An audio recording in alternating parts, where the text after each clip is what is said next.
Hi everybody, so today we're going to continue off yesterday's masking technique where I got cut short with the colouring. So this is really just a continuation of that video, and if you haven't seen that video, obviously click on to the Polly and Chicken's masking technique to find out exactly how we built up this picture here. So in the last video we actually did manage to colour the skin, and we did manage to colour the hair as well. So just to recap on that, the skin was coloured with blush vanilla and soft peach, and the hair was done in the sandstone and the cappuccino flex markers.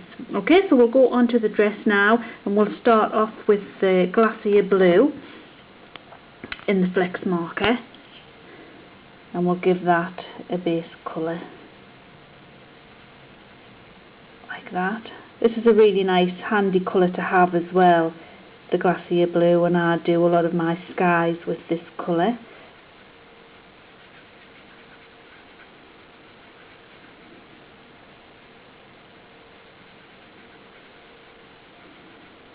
So we're just popping the base layer down, get all of that coloured.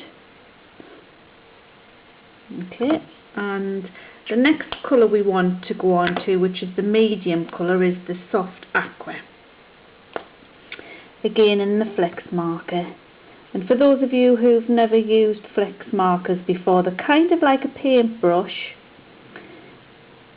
You can see there it's got a soft tip to it, opposed to the Pro marker, which is quite a hard nib. But again, you have the two size nibs on there, so you've got obviously this side's the brush side, but we do have a chisel tip on the other side for colouring large areas. There's the second colour, and the third colour we're going on to is the cool aqua, just to add a little bit more definition. And the nice thing with these stamps are they've got the little lines to show you where to add your shading, so you know you're going to add a little bit more shading there, just to kind of get the pleats in the dress.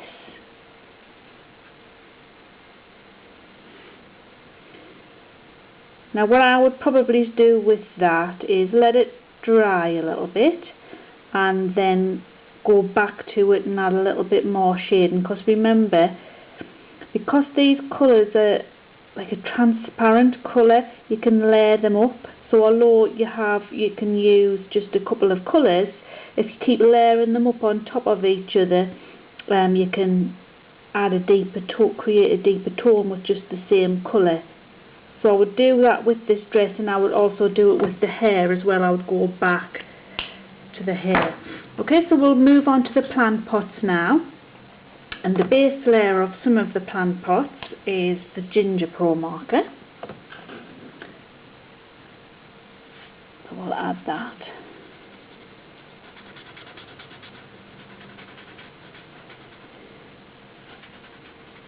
To that one, and I think we'll use this on the big one as well.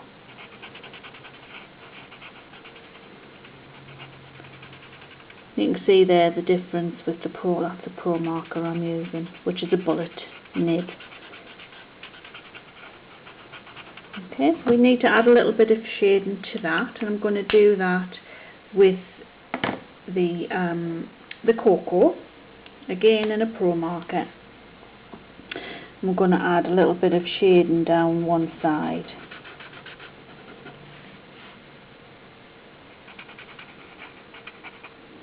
Just underneath the rim, and maybe around the chicken there. Once you've done that, just to soften the edges, go back in with the colour that you've just used, which is the ginger, and just soften those colours a little bit. Soften the lines, so when it dries you'll not see any harsh lines there. And then we'll go on to the plant pots again, but we'll make them a different colour this time, just to add a little bit of variety.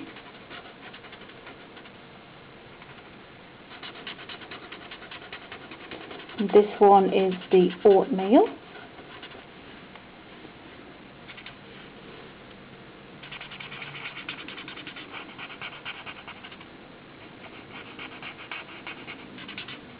and we need to add a little bit of shade to those ones, and I'm going to use the ginger again with that.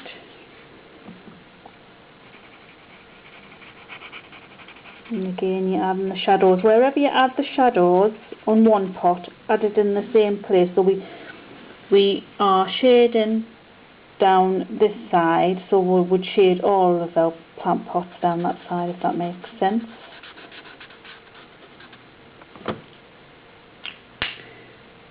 And again, blending.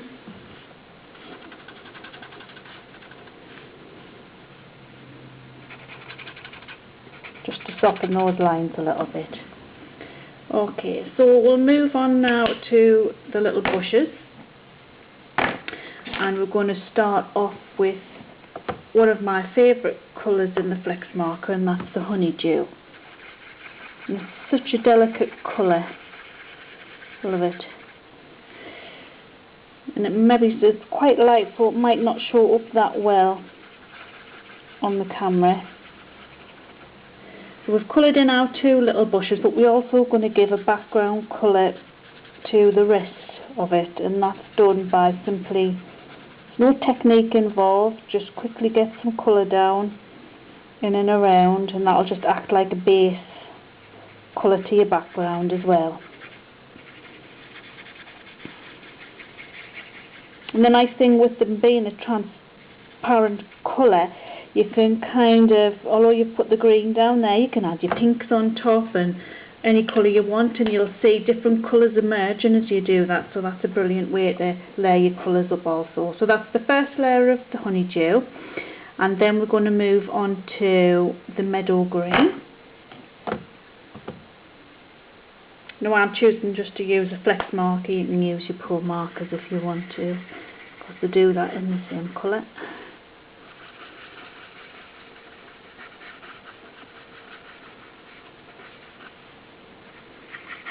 Okay, you might want to add a little bit of the darker green around, just spot it around.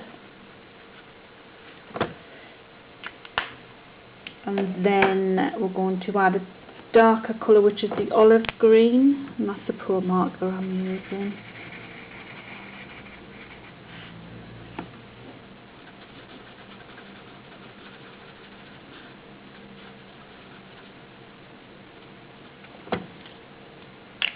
Okay, and I'm going to go back in and blend with the honeydew again, so that was the first colour that we used.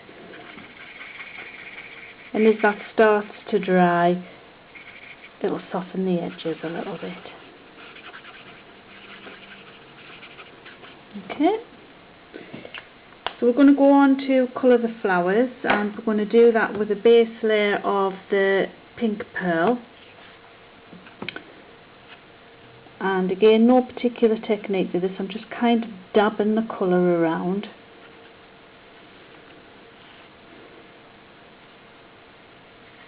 And the effect we want to achieve is though she's standing in a field of maybe heather, something like that. So again, colour in the background down here. Because we've got the colours behind that, like the honeydew, it'll sort of change the colour a little bit. You'll get a lovely effect, but leave some of the green showing through as well. Okay. And then we'll go and put a deeper colour in, a slightly deeper one, and that is the sorbet. So again, just dot it around.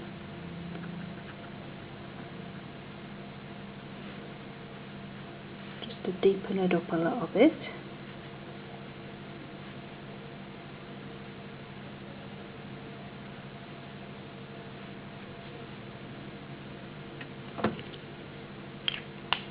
Okay, and then we'll add a little bit of the dark pink.